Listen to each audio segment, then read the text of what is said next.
स्तोत्र ही वेगवेगळ्या प्रकारची असून प्रत्येक स्तोत्राचा विशिष्ट अर्थ उद्देश असतो आणि ते विशेष कार्यासाठी उच्चारले जाते.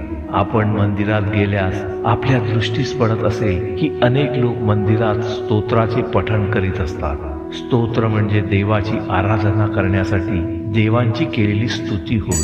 स्तोत्र पठण करण्याबाबत लोकांची अशी धारणा आहे की आपल्या इष्ट देवतेच्या स्तोत्राचे नियमित पठण केल्याने आपली इष्ट देवता आपल्यावर प्रसन्न होते. तसेच त्या इष्ट देवतेची कृपादृष्टी आपल्यावर कायम राहते. प्रत्येक संसारी माणसावर अनेक संकटे येतात. अशा वेळी कुणाचीही कोठूनही मदत मिळत नाही. काय करावे हे सुचत नाही. श्री वासुदेवानंद सरस्वती स्वामी महाराज यांनी रचलेले घोर कष्टोद्धरण स्तोत्र जे संकट निवारण होण्यासाठी तसेच गुरुग्रह पीडा दूर होण्यासाठी प्रभावी दत्त स्तोत्र आहे. मानव जीवन मरणाच्या बंधनातून मुक्त होण्यासाठी करत असलेले प्रयत्न पाहून परमपूज्य श्री सद्गुरु भगवान श्री श्रीपाद वल्लभ स्वरूप परमपूज्य श्री वासुदेवानंद सरस्वती टेंबे स्वामी यांनी या घोर कष्टोद्धारण स्तोत्राची रचना केली आहे. या स्तोत्राचे पठण केल्याने आपल्या मानवी जीवनाशी संबंधित अनेक प्रकारच्या संकटापासून सुटका होऊन भक्ती मार्गावर चालण्याचा आपणास आनंद मिळतो.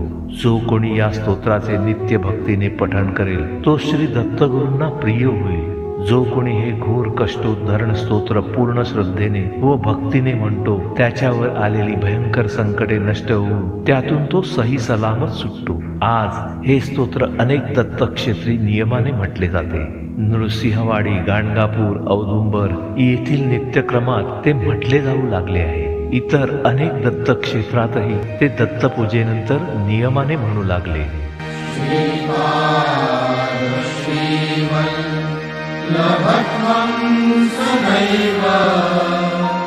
श्रीदत्ता